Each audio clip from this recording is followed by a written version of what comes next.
In 1932, a man named George Blaisdell stood on a balcony in Bradford, Pennsylvania, watching a friend fumble with a clumsy Austrian lighter in the wind, and decided he could build something better.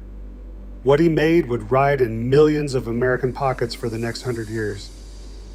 But before it, and right alongside it, were the flames history forgot. Number 9 was banned from ever calling itself American, yet it flooded every dime store in the country. And number 2 could be lit with one hand decades before Zippo ever struck a spark. These were the lighters that burned in foxholes, on factory floors, and across 1,000 diner counters. Stick around, because number 1 might still be sitting in your grandfather's drawer right now. Number 15, the permanent everlasting match. Before a man trusted his pocket to a real lighter, he often carried something stranger. The permanent match sold in 5 and dime stores for a dime or two through the lean years of the Depression. It looked like a fat fountain pen made of nickel-plated brass, and inside hid a small wand with a cotton wick soaked in lighter fluid. You unscrewed the cap, dragged the metal tip across the flint strip, set into the barrel, and a flame jumped to life. Screw it back down and it snuffed out airtight, ready for tomorrow. Salesmen pitched it as the match that never ran out, the gadget that paid for itself in a week. For a man who rolled his own and lit a dozen smokes a day, that math mattered. Farmers kept one in the bib of their overalls. Traveling men slipped them into vest pockets beside a watch and a pencil. The trick was keeping the wick wet, a few drops of naphtha every few days, or you got nothing but sparks and frustration. Oral histories recall grandfathers pulling them out at church picnics, the kids amazed that fire could live inside a little silver tube. Yet the permanent match was a halfway thing, neither match nor proper lighter, and once reliable wheel lighters dropped to $1, it had no reason to exist. Today, it survives only in junk drawers and antique mall display cases, a forgotten first step toward the flame every American man would soon carry without a second thought. Number 14, the pocket match. Safe. Go back far enough before fluid and flint ruled the pocket, and you find the match safe, the small hinged case that a gentleman of 1900 would no sooner leave home without than his pocket watch. Made of sterling silver, brass, or gunmetal, often engraved with his initials, it existed for one reason: ordinary matches were dangerous and fragile. Loose in a trouser pocket, the old strike anywhere matches could ignite from friction alone, and a damp match was a useless match. The safe sealed them dry behind a snap lid with a ribbed striking surface on the bottom for lighting. A working man might carry a plain nickel, one bought for $0.25. A banker carried solid silver from Tiffany that cost several dollars, a small fortune in 1905. They were given as wedding gifts and retirement tokens, passed from father to son, with a name worn smooth by years of thumbs. Saloons handed out brass ones stamped with whiskey brands. The fancy ones hid risque pictures inside the lid, a private joke between men. For a generation, the soft click of a match safe opening was the sound that came right before a cigar, a pipe, or a deal being struck. Then the self-contained lighter arrived and made the whole ritual obsolete in a single stroke. Why carry a case of matches and a striker when one brass gadget held the fuel, the flint, and the flame together? The match safe slipped quietly out of the American pocket, surviving now mostly in coin shops and collectors' velvet trays, a relic of the last age before fire became truly portable. Number 13, the World War I trench lighter. When the doughboys went to France in 1917, they carried a flame born of necessity and scrap metal. The trench lighter was rarely store-bought at first. It was improvised, hammered together from spent cartridge cases by men with time, cold hands, and a craving for tobacco. A fired rifle casing became the body, a smaller shell the cap, and a length of cotton cord soaked in fuel ran through the middle. Some used a wheel and flint. The cleverest used a tinder cord, a smoldering rope that needed no fluid at all and could not be blown out by wind or rain, both of which the trenches had in punishing supply. A man could light it crouched in mud with a German flare overhead and his hands shaking, and that reliability made it precious. Soon, enterprising firms back home and in Austria sold proper versions, brass cylinders with screw caps, for $1 or so, and every returning soldier seemed to have one in his kit. These lighters became sweetheart gifts, engraved with a unit number, a date, a girl's name. After the armistice, they rode home in duffel bags by the thousands and lit cigarettes at American Legion halls for the next 40 years. Veterans recalled the smell of the tinder cord, acrid and comforting, the smell of having survived. But the trench lighter was a soldier's tool, crude and heavy, and peacetime tastes ran towards something sleeker. As the men who carried them aged, the brass cylinders were tucked into cigar boxes alongside medals and photographs. Today, they surface at estate sales, dark with patina, each one a small monument to a generation that learned to make fire out of the very brass that had been fired at them. Number 12, the Park Sherman. In the 1930s, when American design fell in love with chrome, speed, and clean geometric lines, a company in Springfield, Illinois answered with some of the most beautiful lighters ever to sit in a man's palm. Park Sherman built lighters that looked like they belonged on the dashboard of a streamliner, gleaming Art Deco shapes in chrome and bakelite, fluted and stepped and impossibly modern for their day. The pocket models sold for a couple of dollars at department stores and made a man feel like he was holding the future. But the company's signature was the touch tip, a desk lighter where you lifted a glowing wand from an electrified base and carried the flame to your cigarette without ever flicking a wheel. A salesman closing a deal, a doctor at his desk, an executive in a wood-paneled office, all reached for the touch tip as a small piece of theater. The pocket versions carried that same machine-age confidence into the street. Men recalled the satisfying heft, the cool weight of solid chrome brass, the way the lid snapped with a precise mechanical click that felt expensive. Park Sherman was an American original, built in the Midwest by people who believed a lighter should look like the century it lived in. Yet the company never had the marketing muscle of the giants, and as the war redirected metal and the post-war market consolidated around a few big names, the firm faded. Park Sherman lighters became orphans, beautiful and unbranded in the public memory. Today, collectors prize them for their deco lines, but most Americans have never heard the name, never knowing that one of the handsomest flames they could have carried came out of Springfield, Illinois. Number 11, the Evans Spitfire.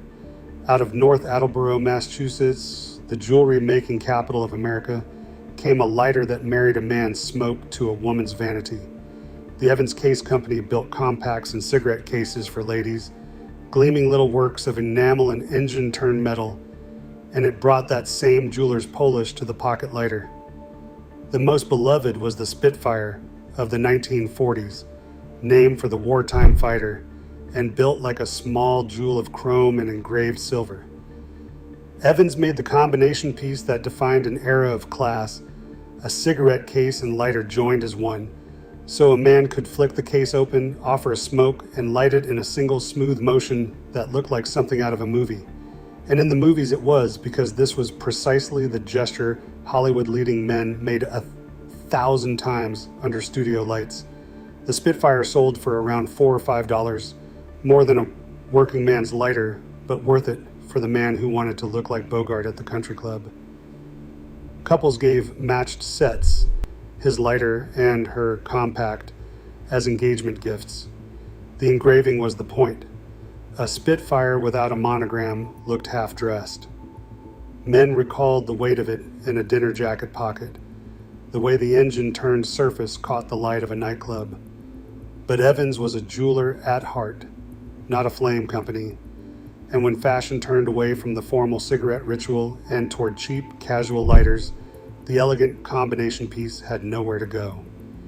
The Spitfire dimmed along with the era of dressing for dinner, surviving now in jewelry boxes where it sits, still gleaming, beside a wife's compact and a tarnished wedding ring. Number 10, the ASR Ascot. Not every man wanted a jewel or a legend in his pocket. Most wanted a lighter that worked, cost little, and did not break. And for millions of them, the answer came from an unlikely place: the American Safety Razor Corporation. The same company that sold a man his morning shave also sold him his afternoon flame, branding its lighters ASR and Ascot and pricing them to move. For $2 or $3 in the 1950s, you got a chrome wheel lighter, plain and honest, with no pretense of glamour, the kind a mechanic kept on the workbench and a mailman carried on his route. The Ascot models added a little style, slimmer cases and brushed finishes for the man who wanted modest dignity without spending a week's beer money. These were the lighters bought at the drugstore counter on a whim, the ones that ended up in a kitchen junk drawer, in a tackle box, in the glove box of a Buick. They were everywhere, precisely because nobody thought much about them. A man would light 10,000 cigarettes off an ASR and never once consider it a possession worth naming. Service stations gave them as promotions. Hardware stores stacked them by the register. Oral histories barely mentioned the ASR by name, and that anonymity was its whole identity, the workhorse flame of the American everyman. But a lighter that nobody loves is a lighter that nobody saves. When disposable butane arrived and undercut even the cheap chrome wheel, the ASR and the Ascot simply stopped being made, and almost no one noticed. They were the most carried and least remembered lighters of their age, a forgotten flame that lit a generation precisely because it never asked to be admired. Number 9, the occupied Japan souvenir lighter. After 1945, a curious phrase appeared stamped on the bottom of millions of cheap lighters flooding into America: made in occupied Japan. Under the post-war occupation, Japanese factories were required by law to mark their exports that way, and for 7 years, until 1952, those 4 words turned up on the underside of more lighters than any American man could count.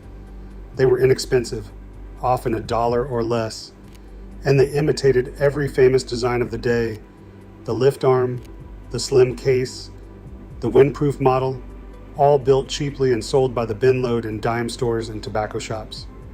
Brands like Continental, Penguin, and Prince became household flames without anyone knowing or caring where they came from.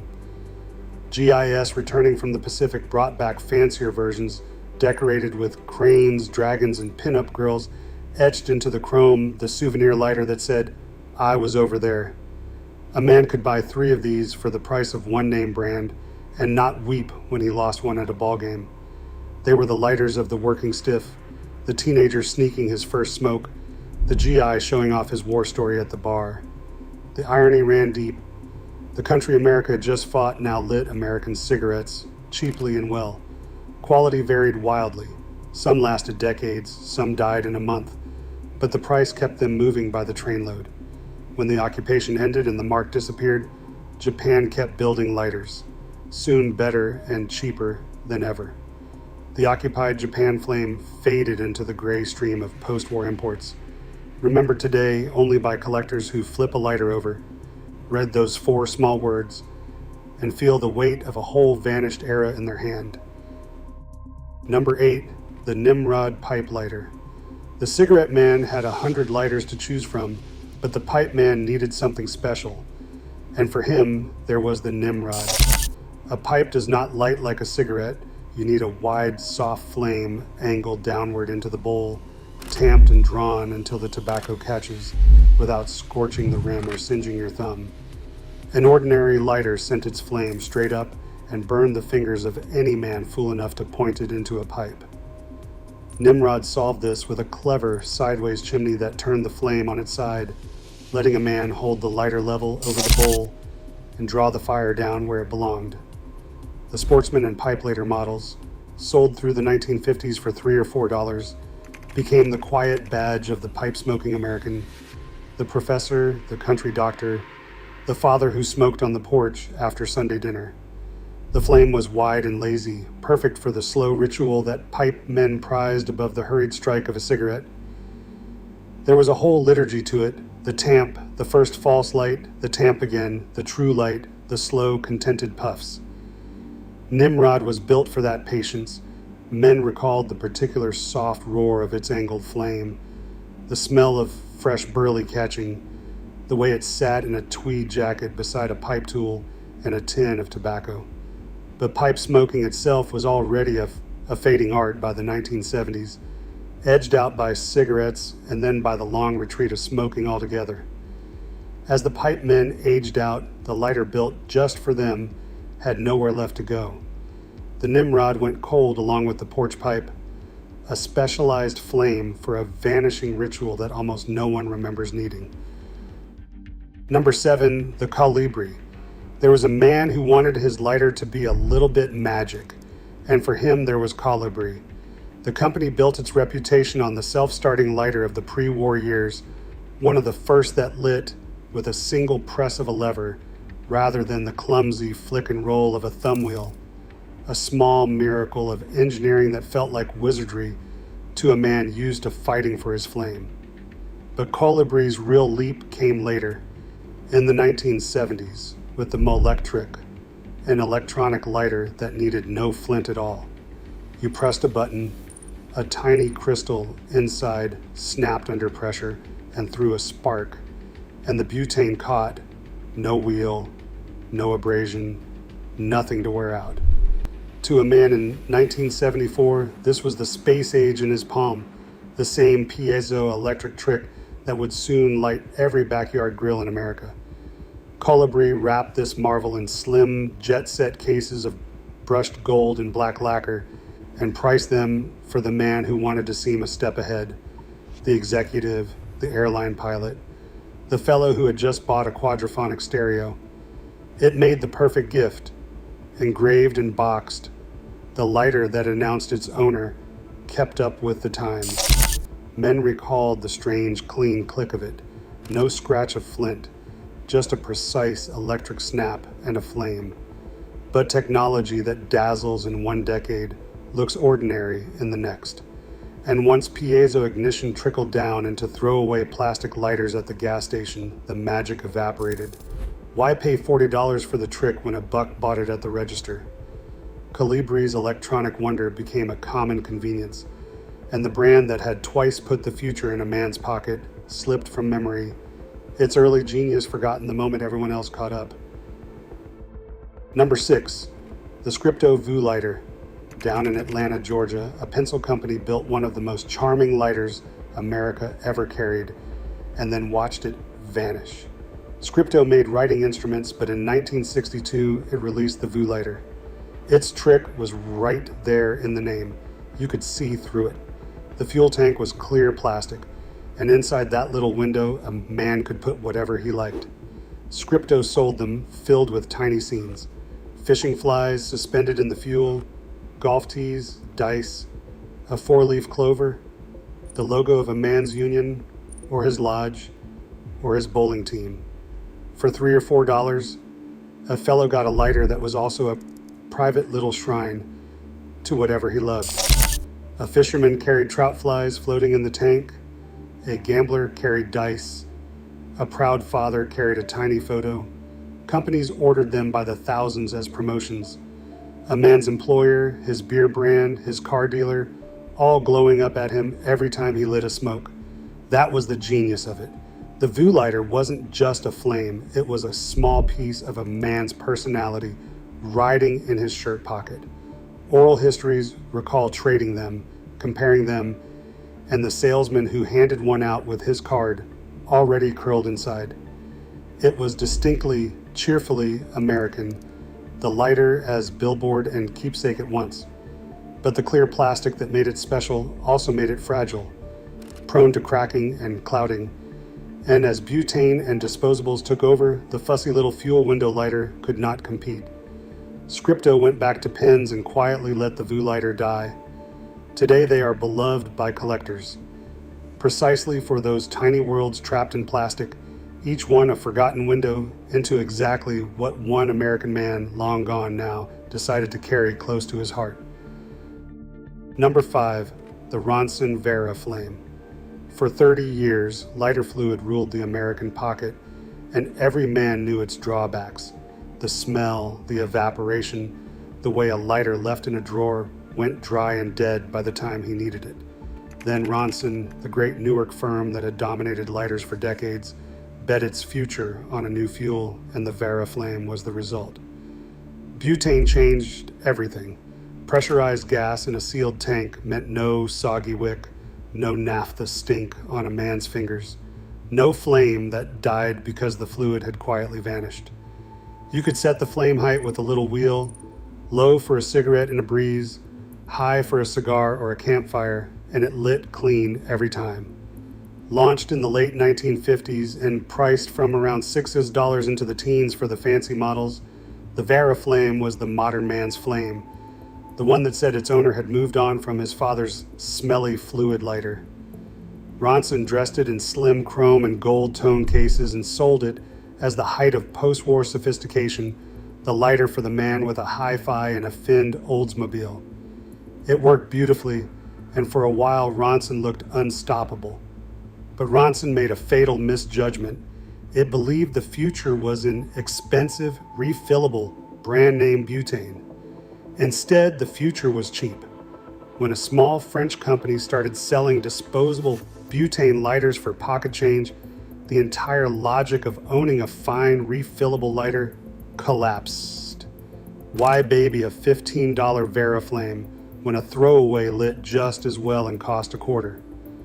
Ronson, the giant that had led the industry since the roaring 20s, was gutted within a decade. The Varaflame, the lighter that brought butane to America, was forgotten almost as fast as it had conquered, undone by the very fuel it introduced. Number 4, the Dunhill Unique. Every man on this list carried a flame, but a few carried a flame that announced exactly who he wanted to be. And at the very top of that aspiration sat the Dunhill Unique. It was British, made by Alfred Dunhill of London, but it rode in the pockets of America's most ambitious men, the executive, the senator, the movie producer, the fellow who had arrived and wanted everyone to know it. Introduced in the 1920s, the Unique earned its name with a genuine innovation. It could be lit with one hand, a lift arm designed so smooth that a gentleman could produce a flame without breaking eye contact or pausing his sentence. That single-handed ease was the whole point, the quiet confidence of a man who never fumbled. But what made the Dunhill a forgotten legend was its sheer expense. The everyday Uniques cost real money, and the precious metal versions, solid gold, sterling silver, lacquered and jeweled, ran into a working man's monthly wages and beyond. A Dunhill in your hand at a restaurant told the room everything about your bank account without a word spoken. It was the lighter of the corner office and the first-class cabin, given as a gift between men of consequence, engraved with a crest or a deal commemorated. Men recalled the cool weight of the gold, the precision of the mechanism, the way it felt like holding a small Swiss watch that made fire. Yet prestige is a fragile thing. As smoking lost its glamour and the casual culture of the post-war decades made conspicuous luxury feel dated, the gentleman's lighter became an antique before its owners had even finished using it. The Dunhill Unique survives in auction houses and old leather cases, the forgotten flame of the American man who had made it and wanted the whole room to see. Number 3, the cigarette brand lighter. Here's a flame that almost no man ever bought, yet nearly every man carried, the lighter stamped with the name of his cigarettes. Camel, Lucky Strike, Chesterfield, Pall Mall, Winston. The tobacco companies learned early that a free or near-free lighter bearing their logo was the cheapest advertising they could buy, because it sat in a customer's pocket and flashed the brand a dozen times a day. Some were handed out at the counter, some came in cartons, some were ordered for a dime through a coupon clipped from a pack. A man would light his Camel off a lighter that said Camel, and never think twice about the marketing genius writing in his hand. They were cheap chrome things mostly, wheel lighters and later disposables, but the loyalty ran deep. A Lucky Strike man wouldn't be caught dead lighting up off a Chesterfield lighter. It was a small, tribal flag, a declaration of which side a fellow took in the great cigarette wars. Bars and bowling alleys were littered with them. They turned up in coat pockets and cars, on the dashboard of every truck in America. Oral histories recall fathers and uncles whose entire lighter collection was just the accumulated flames of 40 years of smoking one faithful brand. Because they were free and disposable, almost no one valued them, and almost no one kept them, which is exactly why they vanished so completely. The brands themselves shrank under decades of health warnings and ad bans, and the giveaway lighter, the most common flame in American history, simply evaporated. Today, these brand lighters are oddly hard to find precisely because they were once everywhere and worth nothing. The forgotten flame that millions of men carried without ever choosing to. Number 2, the Ronson D-Light Banjo. Before Zippo struck its first spark, one lighter already owned the American pocket, and its slogan said it all. Press, it's lit. Release, it's out. That was the Ronson D-Light, built by Louis Aronson's Art Metalworks in Newark, New Jersey, and introduced in 1926, and the shape collectors still call the banjo for its rounded, instrument-like body. It was the first truly reliable one-hand automatic lighter sold to the masses, and it was a revelation. Every lighter before it demanded a fumble, a roll of the thumb, a coaxing of the flame. The D-Light needed only a single press of a lever. The cap flew open, the wheel spun, the flame appeared, all in one motion, and the instant a man let go, it snapped shut and went dark. No other smoke between strikes, no wasted fuel, just fire on demand. At around $4 or $5, it was not cheap, but it felt like owning the most advanced machine a pocket could hold. And through the late 1920s and the 1930s, Ronson became the most respected name in lighters in America, the standard against which everything else was measured. The banjo became a status piece, given at graduations and weddings, engraved and treasured, the lighter a young man hoped to receive when he became a man. Salesmen demonstrated the press release trick like a magic act. For a glorious decade, Ronson was the king of the American flame, and the banjo was its crown. Yet it was a fluid lighter with delicate works, and a new rival was coming out of Pennsylvania with a simpler, tougher idea, a lighter you could drop, kick, and drown, and still light. The banjo's elegant mechanism, so dazzling in 1926, would soon be eclipsed by something cruder and nearly indestructible, leaving Ronson's first masterpiece a forgotten pioneer, the lighter that taught America what one-handed fire could feel like. Number 1, the Zippo. And finally, in first place, the flame that outlived them all and is somehow still the one America forgot how special it truly was, the Zippo. George Blaisdell built the first one in Bradford, Pennsylvania in 1932 and put it on sale in 1933 for $1.95. And from the start, it broke every rule the elegant lighters live by. It wasn't slim or jeweled or clever. It was a rugged rectangular brass box with a hinged lid that closed with a sound no other lighter made. That unmistakable Zippo click followed by the rasp of the wheel and a flame that wind could not kill. That wind-proof flame, sheltered behind its little chimney of holes, was the whole genius of the thing. A man could light it on a fishing boat, on a windy rooftop, in the open door of a moving train, and it caught every time. And Blaisdell made a promise that became American legend: it works, or we fix it free for life. Men sent in Zippos run over by trucks, chewed by dogs, pulled from the bottom of lakes, and Bradford repaired them and mailed them back. No charge, no questions. Then came the war, and Zippo poured its entire production into the hands of GIS, and the lighter became inseparable from the American soldier, lit in foxholes from Normandy to the Pacific, traded for cigarettes, used to heat sea rations, engraved with a unit, a sweetheart, a prayer.